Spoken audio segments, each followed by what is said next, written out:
RMP നേതാവ് KS ഹരിഹരന്റെ സ്ത്രീവിരുദ്ധ പ്രസംഗം. ആ പ്രസംഗം നമുക്ക് ആദ്യം ഒന്ന് കേൾക്കാം. ഒരിക്കൽ കൂടി മാത്രമേ നമ്മൾ ഇനി സംപ്രേഷണം ചെയ്യത്തുള്ളൂ. ഇനി ചർച്ചയ്ക്കുള്ള ആവശ്യത്തിനല്ല നമ്മൾ സംപ്രേഷണം ചെയ്യില്ല. അത്രമേൽ സ്ത്രീവിരുദ്ധമായിരുന്നു ആ പ്രസംഗം. അതൊന്ന് കേട്ടുവരാം. CPM-ന്റെ സൈബർ ഗുണ്ടകൾ കരുതിയത് അവർ ചില സംഗതികൾ നടത്തിയാൽ അങ്ങ് തീരുന്ന.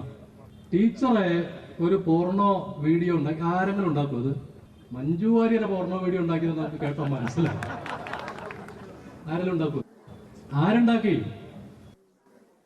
സിനിമാ നടിമാരുടെ ചിത്രങ്ങൾ കാണുന്ന നിലവാരത്തിൽ നിന്ന് ഒരു ഇഞ്ച് പോലും മുന്നോട്ട് പോകാത്ത മനുഷ്യരും നമ്മുടെ കൂട്ടത്തിലുണ്ട് എന്നുള്ളതാണ് നമ്മളെ അത്ഭുതപ്പെടുത്തുന്നത്. ഉത്തരവാദിത്വപ്പെട്ട രാഷ്ട്രീയ നേതാക്കന്മാർ, അത്തരം പദവികളിൽ ഇരിക്കുന്നവർ, അതും UDF ഒക്കെ സംഘടിപ്പിച്ച വളരെ വിശാലമായ രാഷ്ട്രീയ ലക്ഷ്യത്തോടു കൂടിയുള്ളൊരു യോഗത്തിൽ ഇങ്ങനെയൊക്കെ പ്രസംഗിച്ച് ആ സംഭവത്തിൻ്റെ തന്നെ യോഗത്തിന് തന്നെ ശോഭ കെടുത്തി എന്ന് മാത്രമല്ല UDF-നെ അക്ഷരാർത്ഥത്തിൽ പ്രതിസന്ധിയിലാക്കുകയും ചെയ്തിരിക്കുന്നു. നമുക്കിപ്പം സാനിയോ ചേരുന്നു. സാനിയോ, വൈകുന്നേരത്തോടു കൂടി ക്ഷമാപണം എത്തിയെങ്കിലും തികച്ചും അനവസരത്തിലുള്ള, ഒരിക്കലും പറയാൻ പാടില്ലാത്ത ഒരു പ്രസ്താവനയാണ് ഹരിഹരന്റെ ഭാഗത്തു നിന്നുണ്ടായത്. RMP-യിൽ നിന്നും മറ്റു നേതാക്കളിൽ നിന്നും എന്തെങ്കിലും പ്രതികരണങ്ങൾ വന്നിട്ടുണ്ടോ? എങ്ങനെയാണ് ഇനി ഈ പ്രസംഗത്തെ UDF നേരിടാൻ പോകുന്നത് സാനിയോ?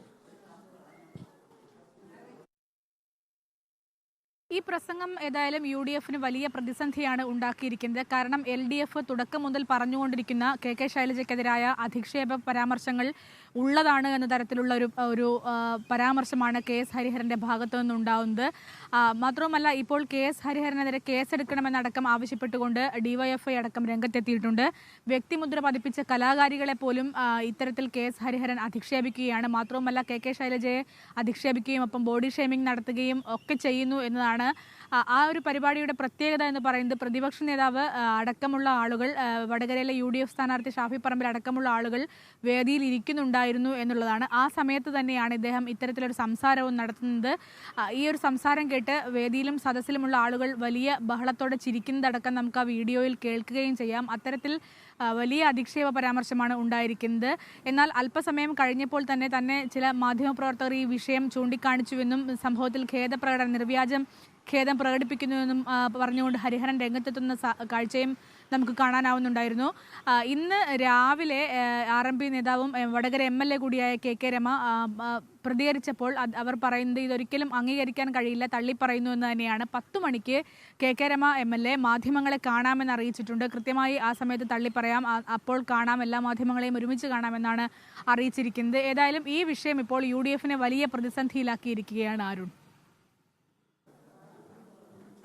ഈ ഹരിഹരൻ എന്ന് പറഞ്ഞ നേതാവ് ഒരു പ്രാദേശിക നേതാവാണോ? RMP-യുടെ ഏതെങ്കിലും സ്ഥാനമാനങ്ങൾ വഹിക്കുന്ന നേതാവാണോ സാനിയോ? ഹരിഹരൻ RMP-യുടെ പ്രാദേശിക നേതാവല്ല, അദ്ദേഹം കേന്ദ്ര കമ്മിറ്റി അംഗമാണെന്നാണ് നമ്മൾ മനസ്സിലാക്കുന്നത്. കൂടാതെ ഹരിഹരൻ RMP-യുടെ തന്നെ സാംസ്കാരിക രംഗത്തും അതുപോലെ എഴുത്ത് രംഗത്ത് RMP-യുടെ ബുദ്ധിജീവിയായൊക്കെ അറിയപ്പെടുന്ന പ്രമുഖ നേതാവാണ് KS ഹരിഹരൻ. അദ്ദേഹം ചെറിയൊരു നേതാവല്ല, പ്രാദേശിക നേതാവ് മാത്രമല്ല, ഒരു വലിയ നേതാവ് തന്നെയാണ്. കേന്ദ്ര കമ്മിറ്റി അംഗമാണെന്നാണ് നമ്മൾ മനസ്സിലാക്കുന്നത്. അത്യന്തം നിർഭാഗ്യകരം എന്ന് മാത്രമല്ല അപലപനീയമാണ് ആ ഒരു പ്രസ്താവന. പ്രത്യേകിച്ച് ഇത്തരം ഉത്തരവാദിത്തപ്പെട്ട സ്ഥാനങ്ങളിൽ ഇരിക്കുന്ന ഒരു നേതാവ് ഒരു സിനിമാ നടിയുടെ കുറിച്ചുകൂടി ഈ വിവാദത്തിലേക്ക് വലിച്ചു കൊണ്ടുവരിക, അത്തരത്തിൽ അങ്ങേയറ്റം ബോഡി ഷേമിങ്ങും സ്ത്രീവിരുദ്ധമായിട്ടുള്ള പ്രസ്താവനയൊക്കെ നടത്തുക എന്നുള്ളത് നമുക്കൊരിക്കലും അംഗീകരിക്കാനാവാത്തതാണ്. സാംസ്കാരിക രാഷ്ട്രീയ കേരളം ലജ്ജിക്കേണ്ട ഒരു സ്റ്റേറ്റ്മെന്റ് ആണ് എന്ന കാര്യത്തിൽ യാതൊരു സംശയവുമില്ല. ഹരിഹരനെ ഇനി ആ പാർട്ടി സ്ഥാനത്ത് തുടരാൻ അനുവദിക്കാതിരിക്കുക എന്നതാണ് നമുക്ക് പാർട്ടിക്ക് ചെയ്യാൻ കഴിയുന്ന ഏറ്റവും പ്രധാനപ്പെട്ട കാര്യം ഞാൻ മനസ്സിലാക്കുന്നത്. വളരെ നിർഭാഗ്യകരമായ, വേദനിപ്പിക്കുന്ന ഒരു സംഭവമായി തീർന്നു. വടകരയിൽ ഇതാണ് UDF-ന്റെ പ്രചരണ ക്യാമ്പയിൻ എന്ന് ഇടതുമുന്നണിയുടെ വിമർശനങ്ങൾക്ക് ആക്കം കൂട്ടുന്നതായിരുന്നു അത്തരത്തിലുള്ള പ്രചരണം. വസ്തുത മറ്റൊന്നായിരിക്കെ വളരെ നിർഭാഗ്യകരമായ ഒരു പ്രചരണമാണ്, അല്ലെങ്കിൽ ഒരു സംഭവമാണ് ഉണ്ടായിരിക്കുന്നത്. എന്തായാലും ഈ വിഷയത്തിൽ KK രമ മാധ്യമങ്ങളെ കാണുന്നുണ്ട്. നമുക്ക് കേൾക്കാം എന്താണ് RMP വിഷയത്തിൽ എടുക്കാൻ പോകുന്ന നിലപാട് എന്നുള്ളത്.